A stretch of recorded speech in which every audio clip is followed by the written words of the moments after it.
They have no idea how really you are struggling and fighting on the inside.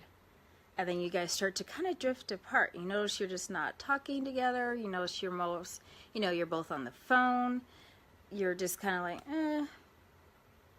oh well. And you guys go on. And like I said, that's why I said it's from 6 weeks to 16. Because if it's not addressed, by the time the kids are up and out of, start to get out of the house, you guys are like strangers. Hey, good afternoon, everybody. I just wanted to come in here and jump on about these little angels that can be major relationship shifters, like in disguise.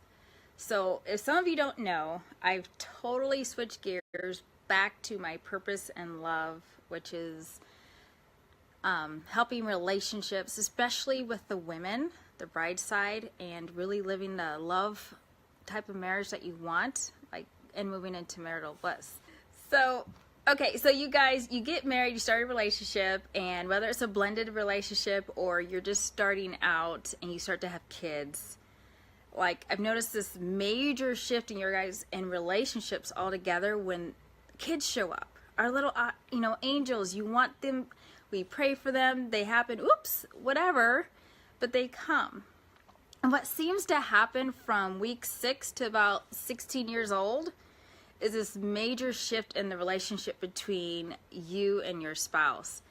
And what tends to happen is mom just went through this whole new transition of first getting pregnant, pregnancy hormones, good, bad, ugly, awesome pregnancy, and then the birth, and then realizing your body is not the same now that you've given birth.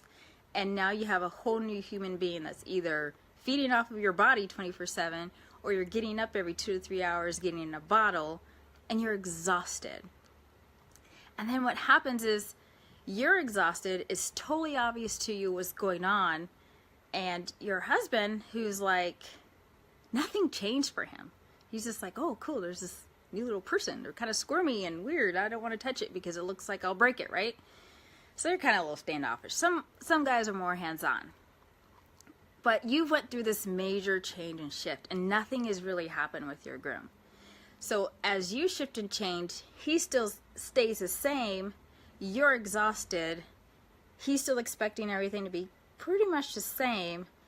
And then you guys start to clash. Like some new expectations are coming up for you. Like you kind of expect him, hey, step in and do something, right? And he's like, well, she wants something, she'll ask. And you're thinking, he knows I'm so busy and tired, he should be helping me out. And he's like, wow, she's got this down packed. She's not asking me for anything. And you're like, gosh, what a jerk, selfish idiot. He's never helping me, never, offers to do anything for me. And you're starting to break down inside. And he's like, wow, she is so strong. She's got this mother thing down. We should have 5 more kids. And you're thinking, he's never going to touch me again. I can't believe I'm going through this. And completely different sides, right? Because this is what has went on in my head, after the first few babies and stuff. I'm like, things just change. And then on top of that, I'm dealing with this new body that I was like, where's my beach body at? It's been 3 weeks. It should be back, right? We should, and it's not.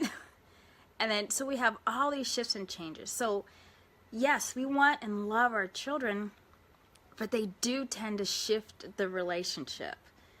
So what are you going to do about that? First, recognize it. What really shifted and changed? Were there expectations that weren't met? Were there some,